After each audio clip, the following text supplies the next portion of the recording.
జిల్లా పెద్దమత్తడి ప్రాథమిక ఆరోగ్య కేంద్రాన్ని వనపర్తి కాన్స్టిట్యూయెన్సీ స్వతంత్ర ఎమ్మెల్యే అభ్యర్థి దయానంద్ సందర్శించారు. ప్రాథమిక ఆరోగ్య కేంద్ర ప్రాంగణంలో చాలా రోజుల నుండి నిరుపయోగంగా 104 వాహనాలు ఉన్నాయని, వాహనాలు ఇక్కడ ఎందుకు ఉంచారో డిఎంహెచ్ఓ సమాధానం చెప్పాల్సిన అవసరం ఉందన్నారు. వనపర్తి జిల్లా ఆసుపత్రిలో అంబులెన్స్లు లేక రూ. 3,000 వెచ్చించి పేద ప్రజలు ప్రైవేట్ వాహనాలు వాడుతున్న పరిస్థితి నెలకొందని అన్నారు. వనపర్తి ఎమ్మెల్యే మేఘారెడ్డి, జిల్లా కలెక్టర్ సమగ్ర విచారణ చేసి 104 వాహనాలను అందుబాటులోకి తీసుకువస్తే పేద ప్రజలకు ఉపయోగకరంగా ఉంటుందని తెలిపారు.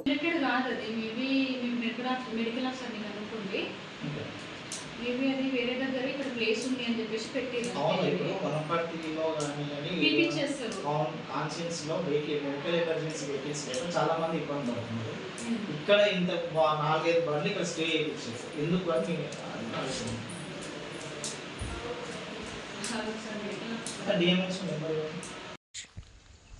అందరికి నమస్కారం. నేను మీ వనపర్తి నియోజకవర్గ కాంటెస్టర్ స్వతంత్ర ఎమ్మెల్యే అభ్యర్థి దయానంద్ ముదిరాజ్. ప్రస్తుతము పెద్దమందిలోని ప్రాథమిక ఆరోగ్య కేంద్రాన్ని మేము సందర్శించడం జరిగింది. ఈ ప్రాథమిక ఆరోగ్య కేంద్రం పరిసర ప్రాంగణంలో 104 వెహికల్స్ 4 నిరుపయోగం ఉండడం అనేది నేను గ్రహించడం జరిగింది.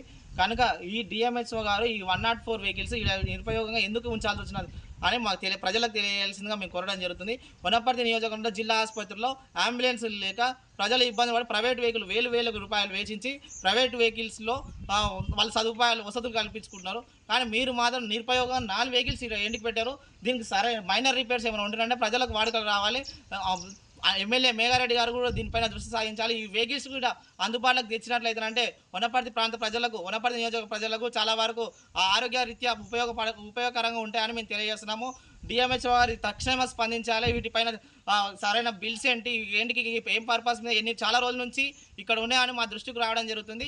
ఇక సిబ్బంది కూడా తెలియజేస్తున్నారు. మాకు కూడా తెలియదు, మేము రాకముందు నుంచి ఇక్కడ ఉన్నాయని మాకు తెలియజేస్తున్నారు. కనుక ఎందుకు ఇక్కడ పెట్టాల్సి వచ్చింది, ఇక్కడ స్టే చేయాల్సి వచ్చిందని మేము డిఎంహెచ్ఓ గారు తెలియజేయాలని మేము కోరడం జరుగుతుంది.